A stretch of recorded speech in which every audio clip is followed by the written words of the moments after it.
Shahrazod, etikdo'st Ma'ruf haqidagi ertakni oxirigacha eshitmadim. Olam panoh. Sizga o'sha Ma'ruf haqidagi ertakni davomini hozir aytib beraman. Tong choyshabi yoyilib, quyoshning zarrin nurlari ro'yi zaminni munavvar qilgach, Ma'rufning ko'zi cho'l va biyobonda go'yo hech narsa bo'lmagandek chang va to'zon orasidan chiqib kelayotgan o'z karvoniga tushdi. Olam panoh, o'sha tunda huzurimga chopar kelib karvonimga qaroqchilar hujum qilganini, orada qattiq jang bo'lganini xabar qildi. Ular 2000 otliq ekan. Menda bor yo'g'i 500 ta qul bor edi xolos. Xo'sh, shu boisdan jangda qatnashmoq niyatida siz bilan xayrlashmayoq yo'lga tushdim. 2000 otliq dedingiz? Ha, 2000 otliq. Axir bu juda ham katta qo'shin-ku. Qarangki, karvonim qoshiga yetib borishim bilanoq qaroqchilar to'rt tomonga qochib ketishdi. Endi ularni bittama-bitta tutib olishga imkon tug'ildi. Va'damni bajarmoqqa jazm qildim. Qizim Malika Ismigulni senga beraman. Mana endi saroyimdan to'satdan g'oyib bo'lib qolishingga vaj izlamassan deb o'ylayman, Ma'ruf. Agar aziz mehmonimiz kaminani saroyida o'zlarini bemalol his qilsalar, xursand bo'lar edik. Men bor gapni aytaman. Hammasini aytaman. U mutlaqo savdogar emas. U misrlik etikdo'st xolos. Uni xotini uyidan haydab yuborgan. Aytishcha xotini bamisoli yalmog'iz ekan. Boshqa hech narsa bilmayman. Bilganlaringni gapir. Umrimda bir marta yaxshilik qilmoqqa jazm qilgan edim, vaziri a'zam. Bir marta. U ham bo'lmadi. Xudoyi taologa xush kelmadi chog'i. Yolg'on gapni tagi chiqadi deganlari juda rost gap ekan. U meni do'pposlab urardi. Qo'ni qo'shnilar oldida sharmanda qilardi. Keyin tashlab ketdi butunlay. Tilanchilik qilib kun ko'rishimga to'g'ri keldi. Ochdan olmaslik uchun birovlarning kirchirini yuvdim. Shu ahvolga solib qo'ydi meni.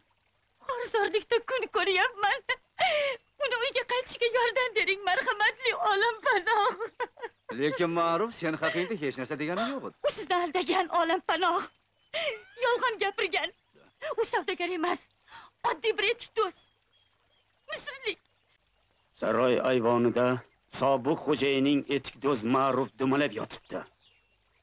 U bilan mana u beaql xalifani qo'shib cho'l biyobonga tashlabki, ikkovi ham ochlikdan, tashnalikdan o'lib, quzg'unlarga yem bo'lishsin.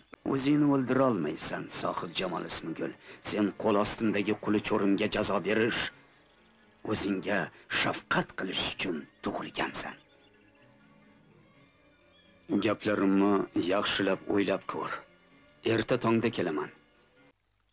Demak, xohlagan istagimni bajarishga majbursan. Roziman. Seni ko'rishni istamayman. Hech qachon. Sen hammani aldading. Otammi savdogarlarni meni. Hozir bu yerga shahzoda bo'lib kirib kelding. Aslida sen bir oddiy etik do'stsan, misrlik. Ha, men oddiy bir etik do'stman. Hech qanaqangi jinko'z oldimda yo'qotgan obro'yini qaytarib bera olmaydi endi. Etik do'stligingga ham ishonmayman hatto. Qachondan beri ko'sh tikib beraman deb va'da berasan, u ko'shdan dari yo'q. Malika, seni injiqliklaringga hatto meni temir asablarim ham bardosh bera olmayapti. Bo'ldi, injiqlikni bas qil, yo'qsa to'ppa-to'g'ri kichkina ko'sa xatriga borib tashlayman.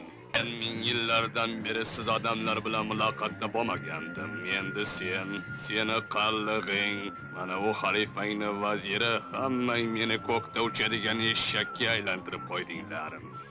Senlar injiqliklaringni, bemaza buyruqlaringni bajaraverish jonimga tegdi. Pastkashlar. Senlardagi savdolashib o'tiradimi? Bular oltindan qimmat turadi.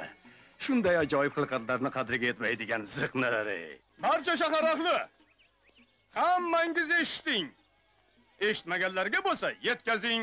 Shahrimizning hurmatli kishilaridan kichkina ko'sa yoshartiradigan hayotbaxsh ko'kat ildizini topib kelgan odamlarga bir qop oltin va'da qiladi.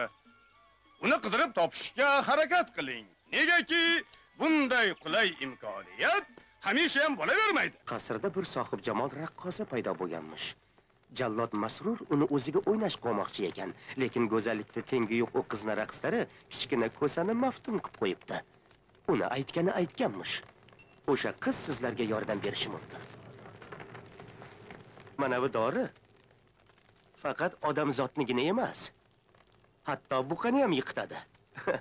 Shuning uchun uni tosh qotirar dori deb atadim. Tosh qotirar dori? Mana ko'ringlar. Marhamatli hojam, siz xabaringiz yo'q.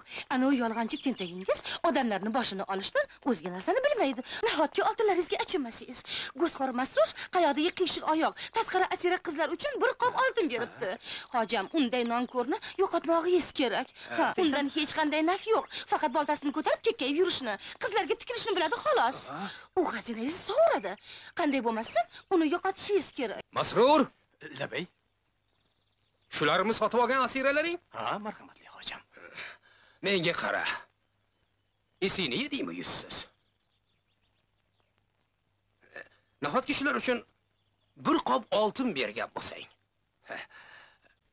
Yana ko'ngling nimani istaydi? Ahmoq, bir chekkadan boshini olish uchun shuncha pul to'lab keldingmi? Sen-chi meni beozorgina go'zalim. Nega doim xomush yurasan? Axir men istaklaringni bajo keltiryapman-ku. Mungli qo'shiqlaring bilan yuragimni ezvording. Yana senmisan? Yo'q, yangi. Seni qul bozorda ko'rgandim. Hozir Masrur hammangni arsh a'loga jo'natadi. Donishmand hakim Kabudi bobo qani? Bu yoqda ekanlarda donishmand hakim. Qani javob berchi mendek qulingga. Bunday ajoyib soqolni qanaqa qilib o'stirding? Bunday aqlli kallani soqoli bilan qo'shib, Masrur yordamda olib tashlashga to'g'ri keladi. Shu qasrda istiqomat qiladimi, hurmatli iltifotli janob kichkina ko'sa? U menga yoshartiradigan hayotbaxsh giyoh ildizi uchun bir qop oltin va'da qiluvdi. Hakim Kabudi bobodan boshqa kim uni yoshartirib, kuch-quvvatga kirita oladi? Iloyo turgan joyingda tosh bo'lib qotgin. Xudoyo, xudovando ertagacha yetmagin. Meni bu yerdan olib ketinglar do'zaxdan tezroq. La'natlar bo'lsin senga. Yashin urib kul bo'lgin. Xudoni qahriga uchragin.